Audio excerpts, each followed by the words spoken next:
કાયદાનું પાલન માટે સક્ષમ અધિકારીની નિમણૂક કરવા સિલિકોસિસ પીડિતનું કલેક્ટર કચેરીએ આવેદનપત્ર। મોરબીમાં સિરામિક એકમમાં કામ કરવાને કારણે વ્યાવસાયિક બીમારી સિલિકોસિસ થવો અને તે કારણે મોત થાય તે કાયદાના પાલનની વિફળતા દર્શાવે છે। સિલિકોસિસ પીડિતો જ્યારે વળતર દાવો કરવા વિચારે છે ત્યારે પણ કાયદાના પાલન ન થવાને કારણે કામદારો વળતર દાવો કરી શકશે નહીં। તે અંગે પ્રશ્ન ઊભા થાય છે।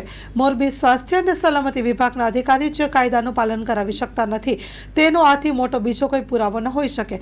ઘણા કામદારો સિલિકોસિસના કારણે મૃત્યુ પામ્યા છે, હજી કેટલાક ઝઝૂમી રહ્યા છે। મજૂર કાયદાનું પાલન કરાવી શકતા ન હોય તેવા અધિકારીઓથી મોરબીને મુક્ત કરો એ પણ ડર છે કે આ અધિકારીઓ કોઈ પણ ક્ષેત્રમાં જશે તો પોતે કામદાર સાથે અન્યાય કરશે, જેવો અન્યાય અમારા બધા જોડે કર્યો છે અને કરતા પણ રહે છે। સિલિકોસિસ પીડિત વધુમાં જણાવ્યું હતું કે મોરબી ડીસ કચેરીના યુજી રાવલને કાયદાના પાલન કરાવવા બાબતે જ્યારે કંઈ કહીએ તો પોતાની અપંગતા અને પોતાની માંદગીની વાતો કરવા લાગે છે।